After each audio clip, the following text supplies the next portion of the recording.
Hello everyone and welcome back to the YouTube channel mathematics fun. मैं आपका host Nayan Dhodkiya आज लेके आया हूँ मोरल वैल्यू बेस पर स्टोरी नंबर 2। और अगर आपको हमारी स्टोरीज पसंद आ रही है और ऐसी ही और भी मोरल बेस्ड स्टोरीज के लिए अपडेटेड रहने के लिए हमारे चैनल को सब्सक्राइब जरूर कीजिएगा।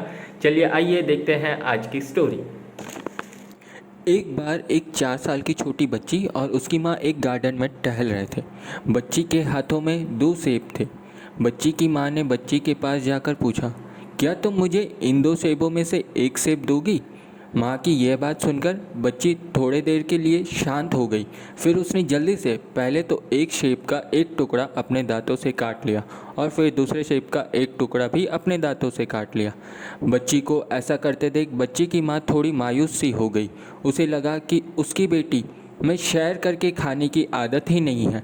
जब वो मुझे अपनी चीज़ नहीं देना चाह रही तो फिर दूसरों को क्या देगी। बच्ची की माँ मायूस होकर भी मुस्कुरा रही थी ताकि बच्ची को बुरा न लगे। तभी अचानक बच्ची ने उन 2 सेबों में से एक सेब अपनी माँ की ओर बढ़ाते हुए कहा कि मम्मी, आप ये वाला सेब खाओ क्योंकि ये ज़्यादा मीठा है।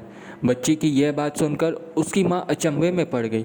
वो सोचने लगी कि अभी क्षण भर पहले वो अपनी बेटी के लिए कितना बुरा सोच रही थी कि उसमें शेयर करके खाने की आदत ही नहीं है, लेकिन ऐसा नहीं है।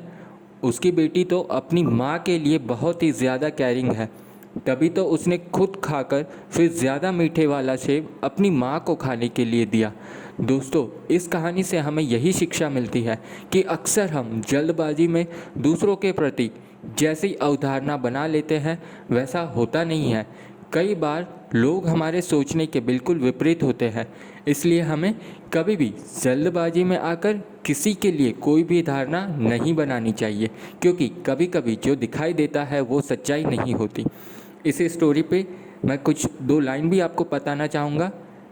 बुझ जाता है दीपक अक्सर तेल की कमी के कारण, बुझ जाता है दीपक अक्सर तेल की कमी के कारण, हर बार कसूर हवा का नहीं होता, हर बार कसूर हवा का नहीं होता।